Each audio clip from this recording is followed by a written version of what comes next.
Um filme com ótimas piadas. Como é que tá a sua mulher? Ela me deixou. E a minha mãe morreu. Meu pai foi deportado. Mas fiquei com a van. E cenas de lutas bem divertidas.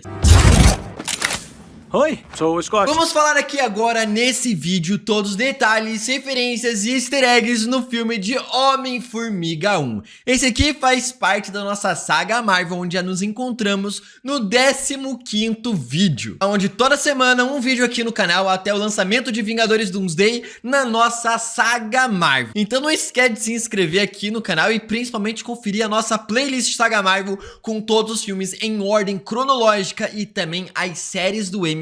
E começar os preparativos para Vingadores Doomsday toda semana aqui no canal, relembrando as histórias. Então já se inscreveu, já deixou o like, agora bora falar de Homem-Formiga 1.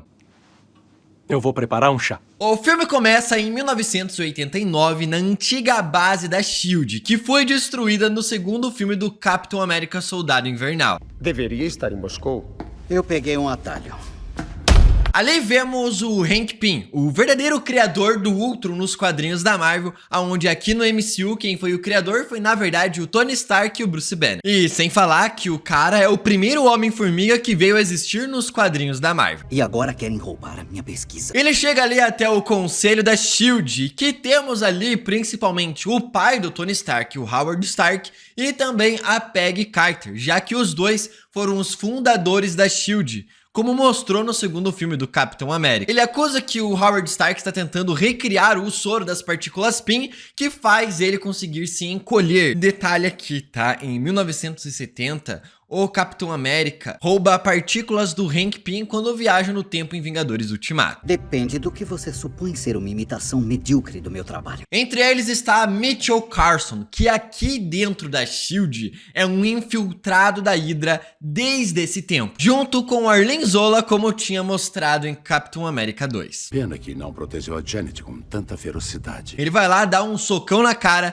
e fala que ninguém vai ter as suas partículas porque é muito perigoso se cair nas mãos erradas, se demite da SHIELD e vai embora. Quero formalizar a minha renúncia. É então que o filme do Homem-Formiga vai para os dias atuais. Só que dia atual é esse? Na verdade, dentro da linha cronológica do universo Marvel, de acordo com o livro oficial autorizado pelo próprio Kevin Feige, esse filme aqui se passa entre julho e agosto de 2015, meses após os eventos de Vingadores: A Era de Ultron. Vocês têm os rituais de despedida mais bizarros. Aqui mostra já o Scott Lang saindo da prisão de São Francisco. O nome da prisão é San Quentin, exatamente, a mesma prisão em que o Carnificina ficou preso no universo do Venom. Eu digo isso porque Venom também já esteve dentro do MCU em Homem-Aranha 3. Ele é recebido ali pelo seu amigo Luis logo sair da prisão e que atualiza ele de como está a sua vida. Como é que tá a sua mulher? Ela me deixou. E a minha mãe morreu. Meu pai foi deportado. Mas fiquei com a van. O Scott Lang decide morar de favor por um tempo na casa do Luis enquanto trabalha como vendedor de sorvetes. Um hambúrguer do... Não trabalhamos com isso. Pastel, tem pastel? Só sorvete. O que tiver quente e fresco. Cara... Até ser demitido quando descobrem que na verdade ele é um ex-presidiário. Você descobriu.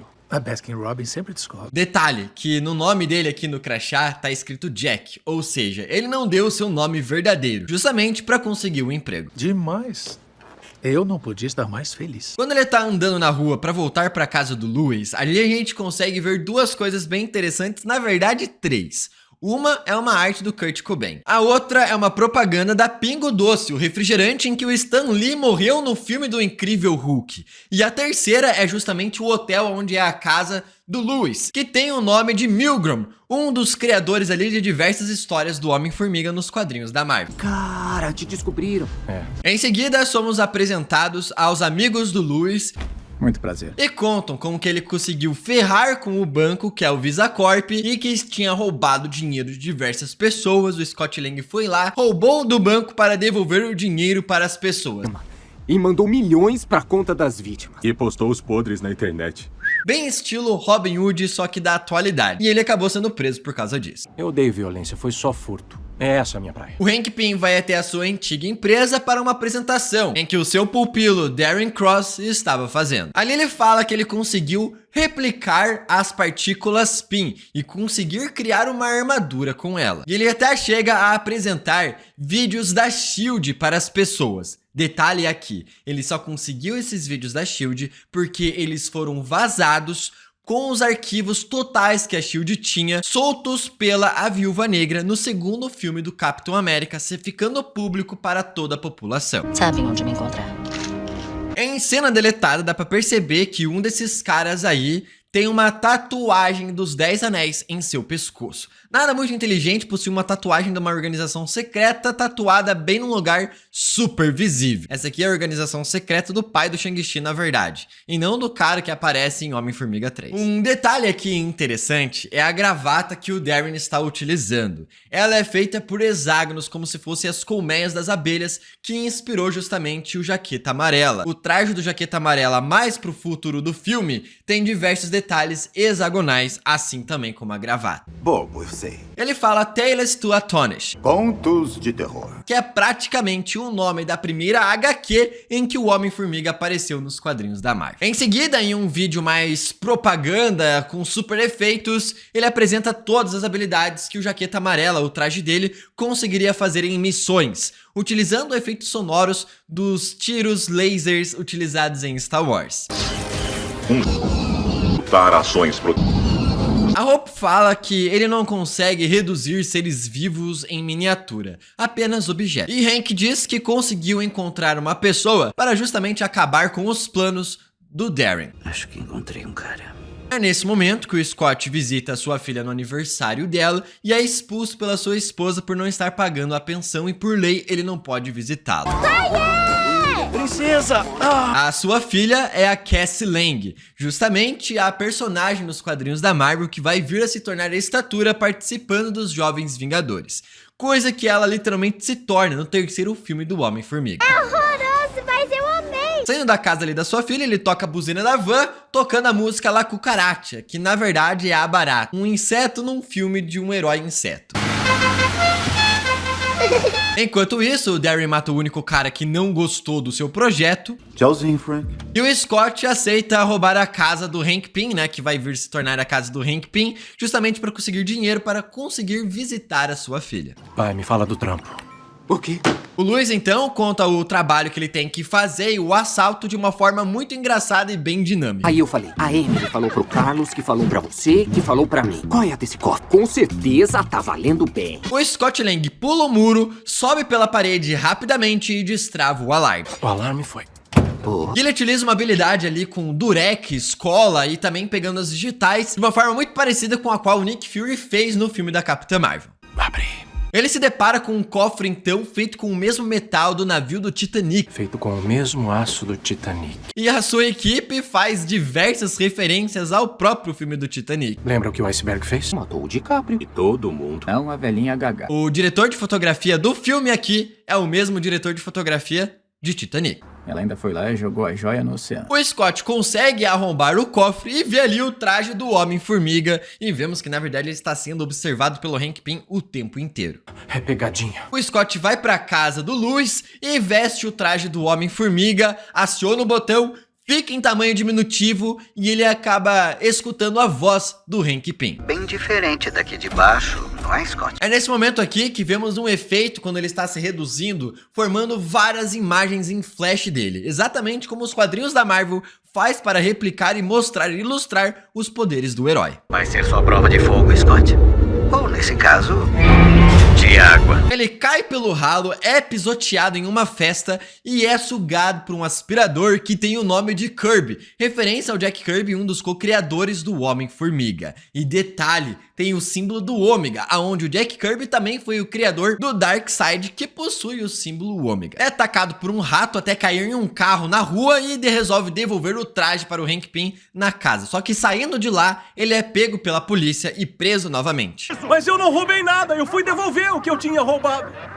O Hank fala que consegue ajudá-lo e que tudo isso aqui foi um plano dele para conseguir encontrar o Scott. Ele então, para tirar o Scott Lang da prisão, entrega o traje para ele, ele se diminui, sobe em cima de uma formiga e sai voando pela cidade. É nesse momento que chega ali uma hora e ele para em cima de um jornal que tem a notícia: quem vai ser o culpado por Sokovia? Justamente o que aconteceu nos eventos finais ali de Vingadores Era de Ultron, onde o Ultron despencou a cidade do céu. O Scott acorda na casa do Hank Pym E o Hank diz que na verdade foi ela quem prendeu ele pela segunda vez, que nada disso era pra ter acontecido. Ela te acha dispensável. A Hope te manda pra cadeia. O Hank então mostra o seu laboratório para o Scott, enquanto vai falando que na verdade ele quer que roube o projeto do Jaqueta Amarela do Darren. E ali a gente consegue ver na parede praticamente um reator Ark, cara. E ele explica que os poderes do Homem-Formiga é praticamente reduzir o espaço entre os átomos, diminuindo a estatura, mas mantendo a sua força. Hank até mesmo explica para o Scott que foi a sua filha quem demitiu ele da sua própria empresa, deixando o Darren no controle. E ele fala que ele quer ajudar o Scott a se tornar o herói que a filha dele sempre vê, sugerindo aqui para nós que na verdade o Hank Pym sempre esteve bisbilhotando e vendo o Scott Lang esse tempo todo, que é uma frase que a ex-esposa dele diz para ele no começo do filme. De ser o herói que ela já acha que você é. Você é o herói dela, Scott. Só haja e seja realmente quem ela acha que você é. É nesse momento que o Darren consegue reduzir um ser vivo em tamanho miniatura, colocando ela numa cápsula como se fosse uma armadura em volta da criatura viva. E então o Scott Lang fala, cara, é melhor chamar os Vingadores, fazendo referência à equipe de heróis aí que tá fazendo sucesso desde 2012, no primeiro filme dos que os heróis derrotaram o Loki em Vingadores 1. Olha, a primeira opção, pra mim, é chamar os Vingadores. E o Hank fala que eles estão preocupados demais em despencar cidades do céu, citando mais uma vez os eventos de Sokovia. Até porque isso aqui é muito perto, cara. É 2-3 meses de distância apenas de um filme pro outro. E eles devem estar ocupados derrubando cidades lá do céu. A Hope aparece ali falando que ela é muito melhor que o Scott pro trabalho, porque ela já conhece o local e já conhece como utilizar o traje também. O Hank fala que de jeito nenhum, porque ele tem medo que a sua filha morra, igual a sua esposa aconteceu no passado. Ele então inicia o treinamento do Scott com a ajuda da Hope, que vai ensinando ele tanto a lutar quanto a utilizar o traje, e também a controlar as formigas. A Hope acaba se estressando no meio da conversa porque o Scott não estava conseguindo e ele vai lá conversar com ela. Ela faz o Scott lembrar do porquê que ele está fazendo tudo isso, pela sua filha, e utiliza sua motivação ali para conseguir controlar as formigas. Tenta pensar na Cassie, na vontade que tem de... e usa isso para se focar. E é nesse momento que o Hank então decide contar a verdade para sua filha, dizendo que a sua esposa morreu, a mãe dela morreu, fazendo uma missão ficando em tamanho subatômico. Isso aqui é o momento onde eles utilizam a partícula PIN novamente quando já está diminuído para ficar menor ainda, entrando no reino quântico que nós vamos conhecer mais pro futuro, que fica fora do tempo e espaço. Ela desligou o regulador e virou subatômica. Obviamente os dois fazem as pazes e o Scott tá lá vendo tudo e dando apoio moral. Sério? Vocês dois se entendendo assim... é o máximo. Eles então precisam recuperar uma tecnologia que o Hank Pym criou, mas que na verdade quem levou os créditos foi o pai do Tony Stark. A tecnologia está na base dos Vingadores, que foi criada ali pelo Tony Stark no final dos eventos de Vingadores Era de Ultron. Tem um take aéreo ali que a gente consegue dar uma olhada ali na grama, bem no comecinho ali da frente da instalação, que é justamente a marca em que o Thor deixou quando abriu a Bifrost para voltar para Asgard. Esse cara não tá nem aí pro serviço de jardinagem. Scott Lang chegando lá, vemos a participação especial aqui do Falcão, aonde os dois saem na porrada. Olha, desculpa mesmo, foi mal. Detalhe, o Scott Lang consegue derrotar o Falcão utilizando o mesmo golpe que a Hope ensinou ele nos treinamentos.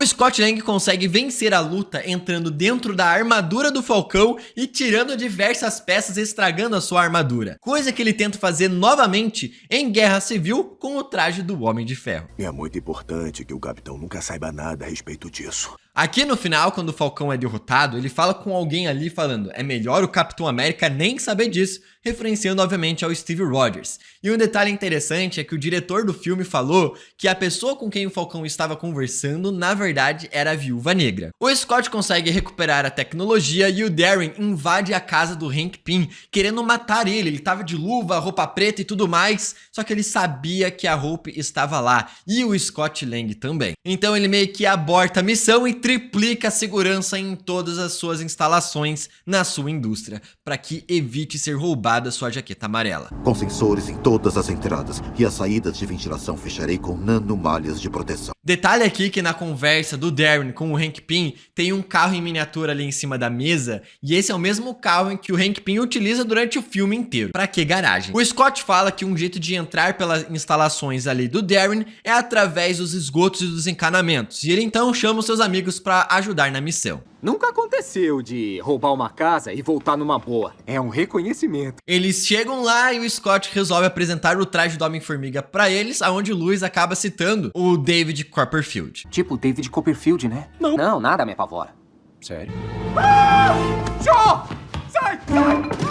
Eles começam a missão, com o Lewis se infiltrando de segurança e o Scott Lang entrando pelos esgotos. O Hank Pym entra ali no prédio e bota o seu chaveiro ali, né, pra entrar. Detalhe que no chaveiro tem um tanque em miniatura. Esse tanque aqui é o mesmo tanque das gravações em que o Darren conseguiu acesso das missões antigas do Homem-Formiga, porque a numeração do tanque é 153. Pois é, ele fez aquela missão lá antigamente e guardou até hoje. Enquanto o Darren tá vendendo ali a sua jaqueta amarela para os compradores, que na verdade é a Hydra... Eles são representantes da Hydra. Eles mudaram muito. Fazem um trabalho interessante. Ele na hora prende o Scott Lang aonde era pra ficar o traje, sabendo de todo o plano desde o início. Darren vai dar um tiro no Hank Pym, consegue acertar o tiro, o Scott Lang consegue se soltar e sair na porrada, fazendo o cara da Hydra conseguir fugir com as partículas que o Darren criou.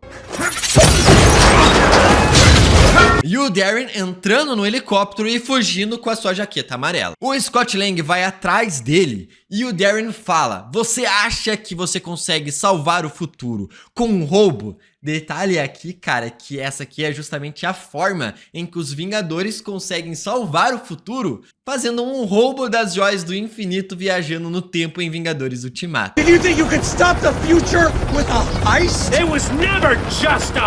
O prédio reduzido em modo subatômico com as partículas Pym em formas de explosivos e obviamente que a Hope e o Hank Pym conseguiram se salvar utilizando seu tanque para fugir de lá. O Darren veste o seu traje de jaqueta amarela lutando contra o Scott Lang dentro de uma pasta e caindo ali numa casa de uma família que estava fazendo um churrasco. Olha só que interessante. Lembra lá a apresentação que teve do Darren no começo do filme falando que todas as habilidades que o traje dele conseguiria fazer? Como atravessar fechaduras, entrar por uma baleta, destruir laboratórios, destruir helicópteros e soltar laser nas pessoas, é tudo o que acontece aqui no filme. A polícia prende o Scott Lang e o Darren vai até a casa da filha do Scott Lang para matar a Cassie. Você é um monstro?